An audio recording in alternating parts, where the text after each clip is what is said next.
is start off by saying a prayer. So if you'd like to join me and set an intention for the meeting. Mother, Father God, we are so grateful for this opportunity to be still, to be quiet, and to listen to the still and quiet voice that emanates from you within us. Help us to listen clearly with our hearts open and see the things that are intended for us to see. Use the tools that we acquire in the listening, and so it is. So, y'all missed me last week? Yeah. How you feeling better? I feel better, and I will tell you, I tell you all the time that I take those little pieces of paper that you put into the prayer basket and I read them and I pray over them, and somebody put a prayer in there for me. Aww. And so I was crying before I came. And all the time that I have been praying over those little billets, nobody has put a piece of paper in there that said, I hope that Suzanne Danielle is feeling better, kind of thing. So that really touched my heart. So thank you for that. And today I needed it. So what I wanted to do before I start our inspired thought is touch on our mission, the Temple of Spiritual Awareness, to inspire, encourage, empower, and teach through the increase of personal and spiritual awareness. That is our mission. With that in mind, over the next 6 weeks, we're going to be talking about the Eastern Masters, and we're going to be talking about different teachers that have drawn their philosophy from the Eastern Masters. And what I intend to do is offer our ministers and our associate ministers the opportunity to share the teachers that have inspired them and share not just what they teach with you, but also how it has inspired them and how it has shaped their thinking spiritually. I think that's really important. I want to do one. I know you do. So Reverend Sylvian will be doing one of those as well. With that in mind, I wanted to share with you this thought. I don't, how many of you are on Facebook and look at our Facebook page? So a few of you are. Okay. So you may have seen my post about how to identify a dangerous religious sect. How many of you saw that? How many of you read that? Okay, well, there you go. Thank you.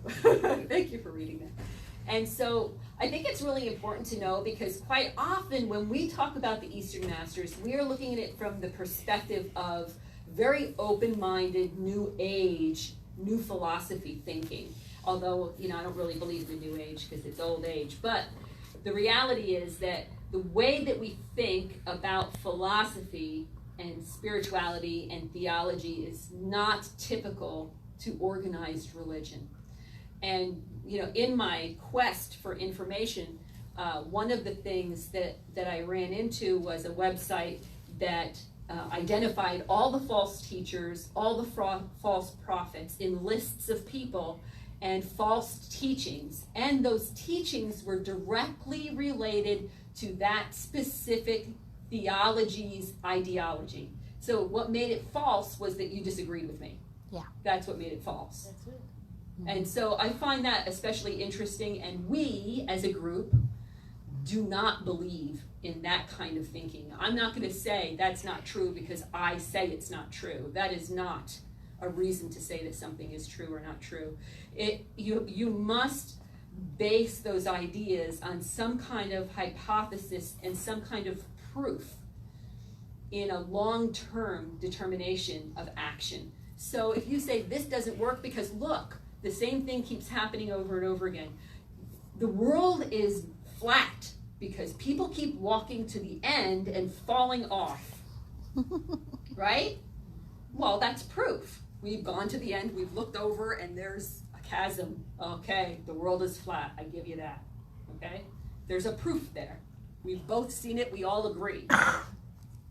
You cannot say the earth is flat because I said so.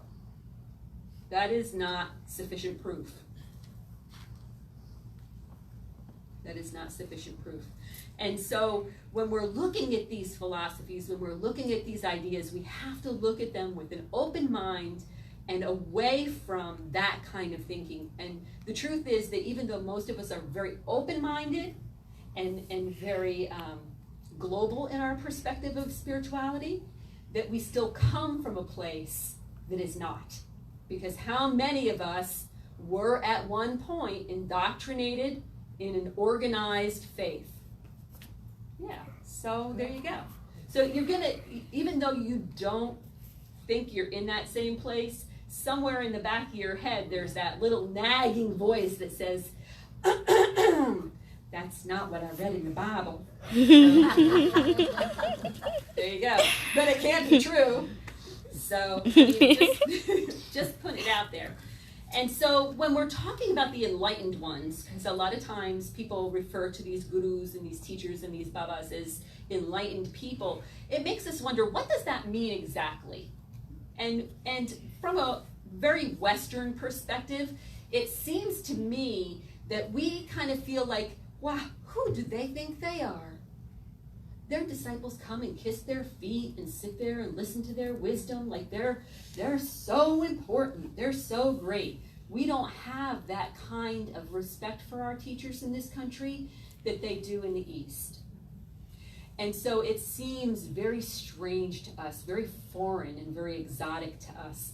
And so it made me wonder, how do we get to that point that we understand enlightenment, and what is our thinking about teachers?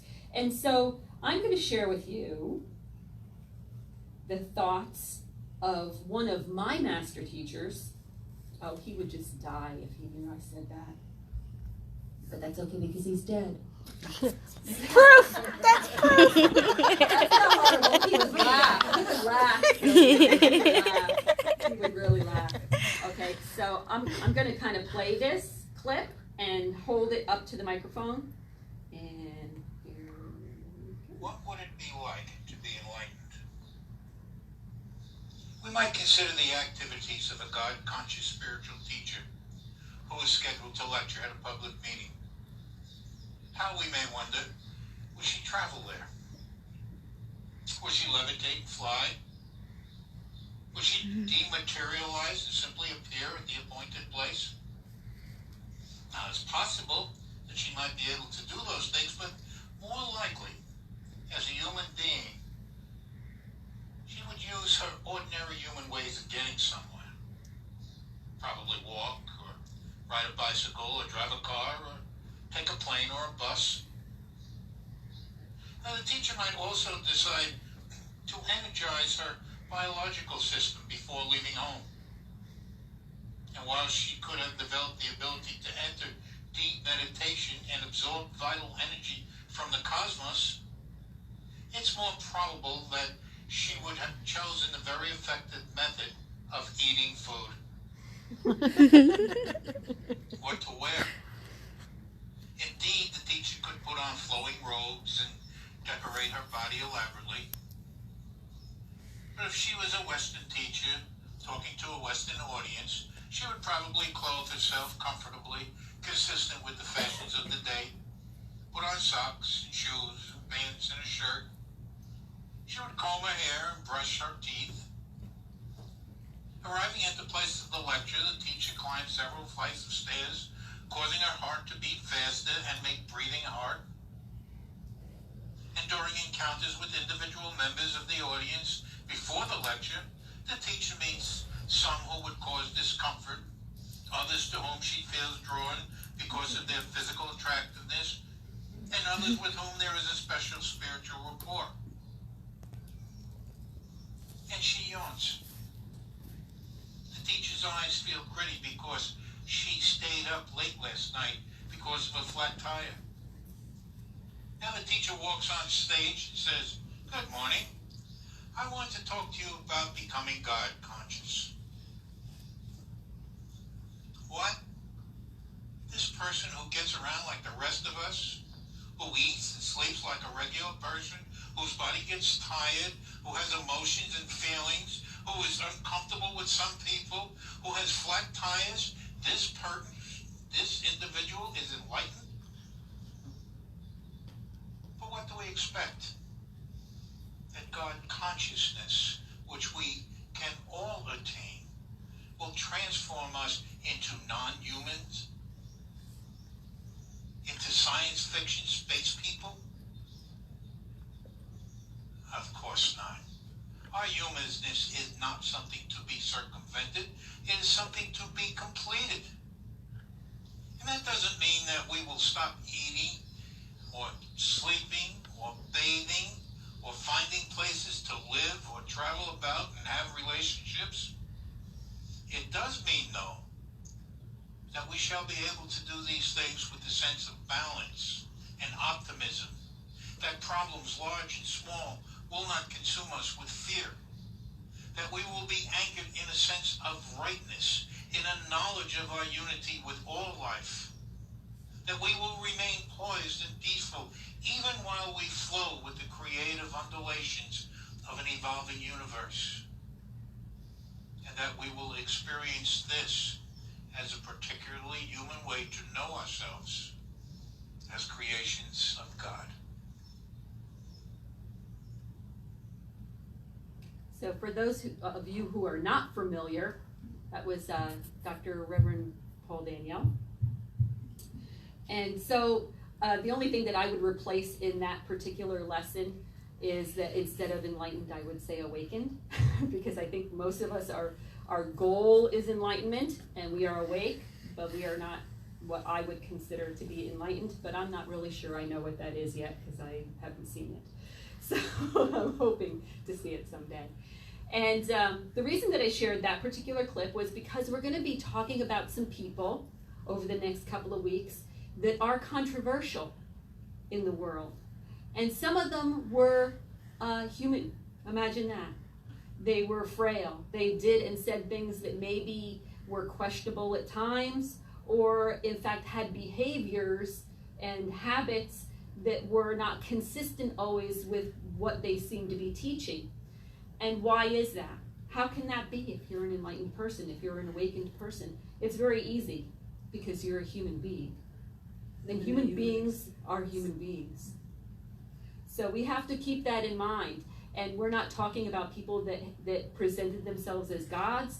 These are people that were teachers, that were taught by teachers, and then had students that they taught who are now teaching what they taught and how they understand what they learned from their teacher. So it's a progressive thing, and I think it's really important. I think it's going to change a lot of people's perspective as to what it means to be a student and what it means to be a teacher. I think it's a really good lesson. I don't know how many of you have studied Eastern philosophy, because quite often most of these teachers did not consider themselves to belong to a religious order of any kind, but instead shared a philosophy. They did not set guidelines and rules for their followers. Instead, they made suggestions, sound familiar, or they pointed in a direction so that people could look and see, look, a bird. Oh, it's a bird. So these are good ways, I feel, that teaching benefits people and puts them in a position to be empowered.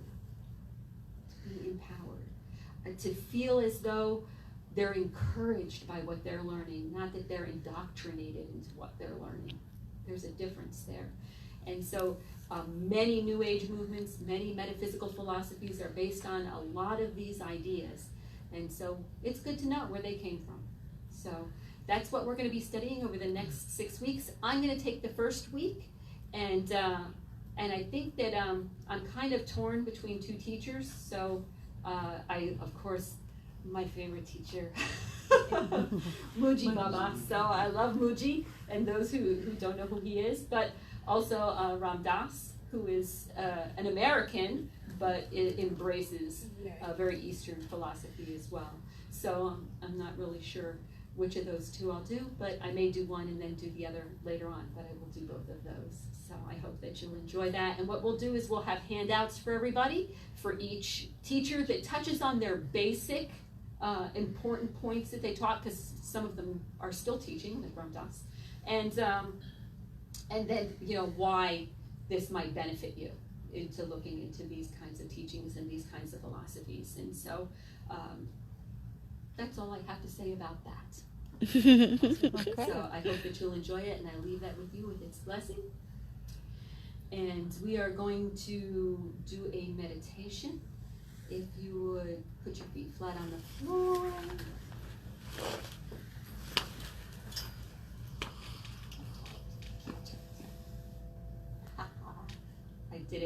See that? Did I do good, Tommy? Thank you. Nice deep breath. And let it go. Another deep breath. And let that breath really fill you. Let it go at your convenience, whatever feels right. Very full in, very complete empty release.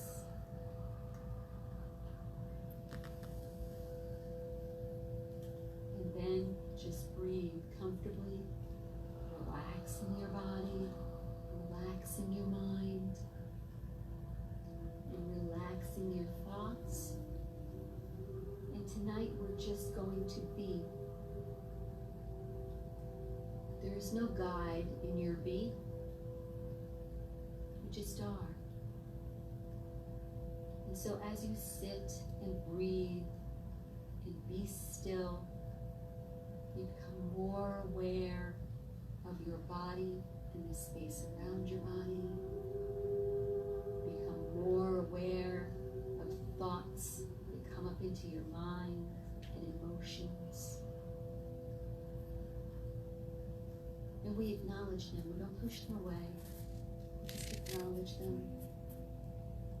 And then you'll notice they flow away. And allow that flow of experience in your breath and out of your breath. Continuing this awareness.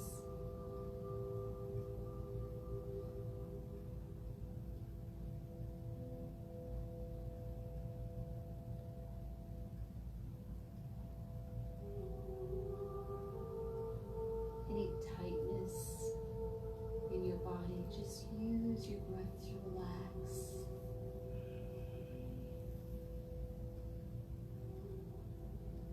Any tightness in your mind, bring your thoughts to your breath.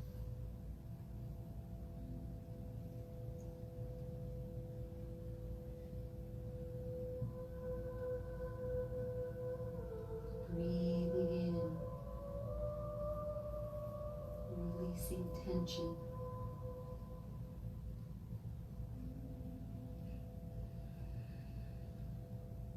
Breathing in, releasing distraction.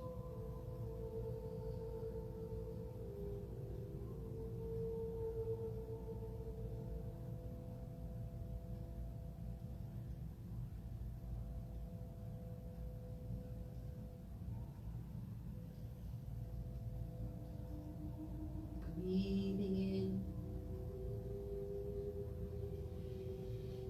breathing out stillness,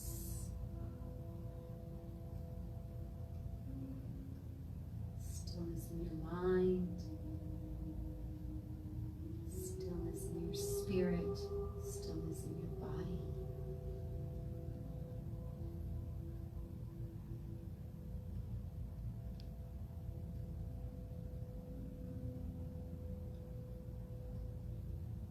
Keep in mind as you're breathing and relaxing and being, this is a surrender. You surrender you to you.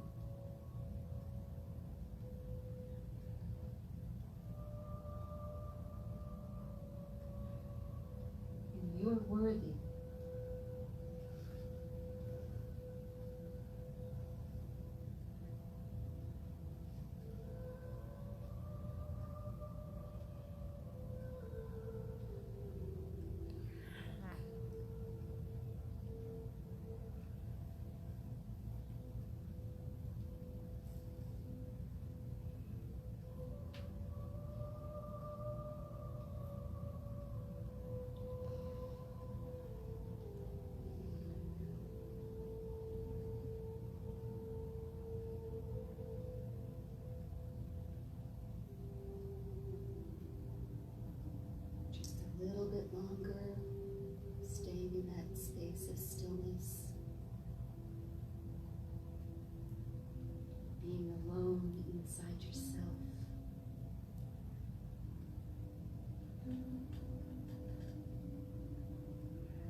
you to a space of breathing. And feel that breath in and out. Notice that your thoughts have lessened. The distractions have lessened. Tension has lessened. And the stillness is comfortable.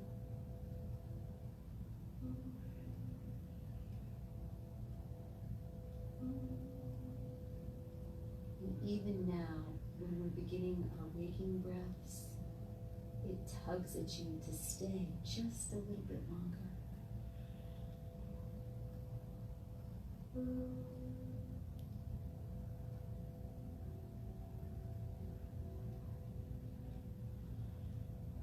Breathing in deeply.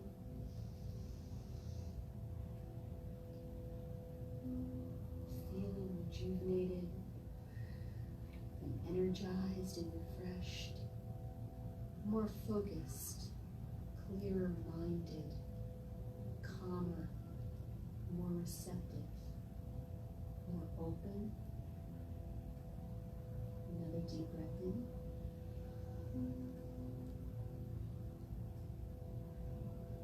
Feel the centering of your mind, body, and spirit, and your energy. Last deep breath in, and then we open our eyes.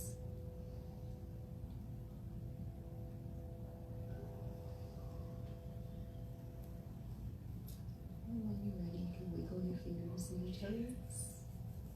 Yawn, stretch, whatever you need to do.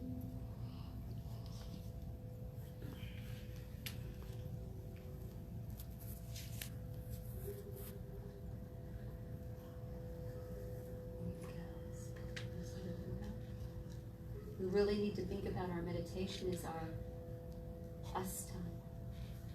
We do so many things for ourselves, but this is something that is so essential to our well-being.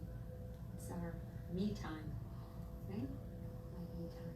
Even if it's just 5 minutes, it makes a big difference in the way that you deal with whatever the world has for you moving forward. So I leave that with you. We're going to start our healing